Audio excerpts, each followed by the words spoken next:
तो चलिए आज साइलेंट वर्ड का तीसरा पार्ट है जिसके अंतर्गत हम पढ़ने वाले हैं। हमने ए से लेकर जेड तक पढ़ लिया था और उसके बाद आज के साइलेंट वर्ड के बारे में पढ़ेंगे और इसके आगे भी पढ़ेंगे, जो कि आज एन के बारे में पढ़ेंगे कि के वाले में के साइलेंट वर्ड के अंदर यदि एन से पहले के, यदि एन से पहले देखिए एन से पहले यदि के आ जाता है तो वह साइलेंट रहेगा। यहाँ पर देखिए एन के पहले के, एन के पहले के और एन के पहले के, एन के पहले के और एन के पहले के।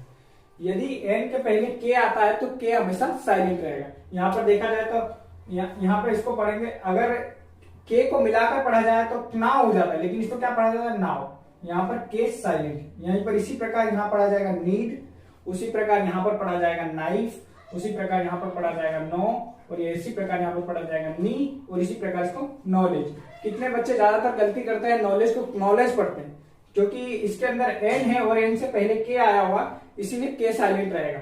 उसी प्रकार हम इसके आगे, अभी के हो चुका है, इसके आगे एल साइलेंट वर्ड के बारे में पढ़ेंगे जो कि सबसे इंपॉर्टेंट है। तो चलिए एल साइलेंट वर्ड की ओर बढ़ते हैं। तब एल साइलेंट वर्ड के अंदर ये इंग्लिश सब्जेक्ट का जो कि साइलेंट वर्ड का है उसके अंदर सबसे इंपॉर्टेंट एल साइलेंट वर्ड है, जिसके अंदर ज्यादातर वर्ड साइलेंट होते हैं, जैसे कि डी एफ के एम से पहले एल आता है तब एल वर्ड साइलेंट रहेगा। यहाँ पर देख सकते हैं सबसे पहले हम डी वर्ड कहां पर साइलेंट रहेगा वो देखेंगे। तो यहाँ पर देखिए अगर डी से पहले एल आता है तो वो साइलेंट रहेगा। यहाँ पर देखिए डी से पहले एल आया हुआ ये साइलेंट रहेगा, डी से पहले एल आया हुआ, डी से पहले एल आया हुआ। यहाँ पर देखिए इसको अगर हम एल को ना साइलेंट करके अगर इसे पढ़ते हैं तो इसे क्लाउड आता है, क्लाउड, लेकिन यहाँ पर क्या एल साइलेंट है, क्यों? क्योंकि डी से पहले एल आ रहा है, इसीलिए एल यहाँ पर साइलेंट। तो इसको क्या पढ़ेंगे? कुड, इसको पढ़ेंगे वुड और इसको पढ़ेंगे सूड। इसी प्रकार हमने डी साइलेंट वर्ड के बारे में मतलब जो एल साइलेंट वर्ड कहां पर रहेगा डी के अंतर्गत, उसी प्रकार एफ के और एम के बारे में पढ़ेंगे। तो इसके आगे देखते हैं एफ के बारे में। अब हम पढ़ने वाले हैं एल के अंतर्गत एफ वाला साइलेंट वर्ड। इसके पहले मैंने डी वाला बताया था, अब एफ के बारे में बता रहा हूं। एफ कहां पर साइलेंट रहेगा? यदि एफ के पहले एल आ जाता है, एफ के पहले यदि एल आ जाता है तो एल क्या रहेगा? साइलेंट। एफ के पहले यदि एल आ जाता है तो एफ साइलेंट रहेगा। इसके अंदर मैंने दो ही उदाहरण दिए हैं, बाकी आपको इसमें ध्यान रखना है। जैसे देखिए अगर इसको काफ पढ़ा जाता है, लेकिन अगर इसको एन को इंक्लूड कर दिया जाए तो इसमें क्या? काल्फ, हाल्फ, लेकिन ये गलत हो जाता है। तो इसके अंदर क्या पढ़ेंगे? काफ, हाफ का मतलब जो कि आधा होता है, काफ जो कि गाय के बछड़े को बोला जाता है। तो अब एफ के बारे में हो गया। अब इसके बाद हम के बारे में पढ़ेंगे। तो के के बारे में, तो अब हम देख रहे हैं के बारे में। यदि के से पहले एल आता है तो वह एल साइलेंट रहेगा। यहाँ पर देखिए के से पहले एल, के से पहले एल और के से पहले एल, उसी प्रकार यहाँ पर भी है के से पहले एल और के से पहले एल। तो एल देखेंगे कैसे पढ़ा जाता है इसको। तो यहाँ पर देखिए अगर इसको के को इंक्लूड करके पढ़ा जाए तो देखिए कितना गलत लगता है ये तरीका पढ़ने का। तो देखिए टॉल्क, वॉल्क, चॉल्क, यॉल्क, फॉल्क, लेकिन यह गलत हो जाता है।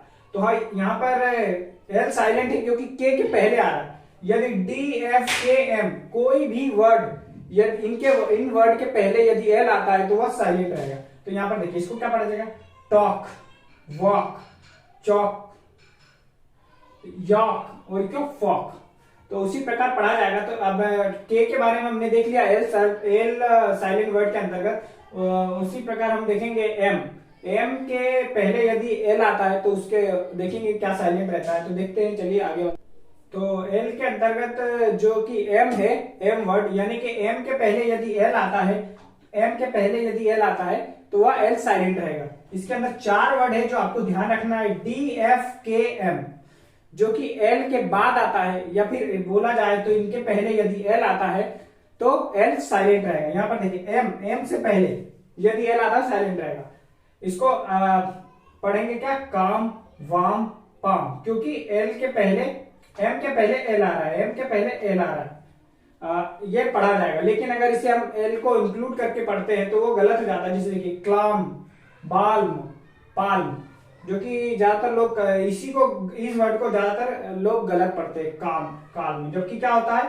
काम। वाम और पाम। और इसके बाद जो है एम वर्ड कभी भी साइलेंट नहीं होता, मैंने यहाँ पर नोट कर दिया है। और आप इस बात को ध्यान रखिएगा कि एम यानी माँ का उच्चारण हमको हमेशा करना रहता है।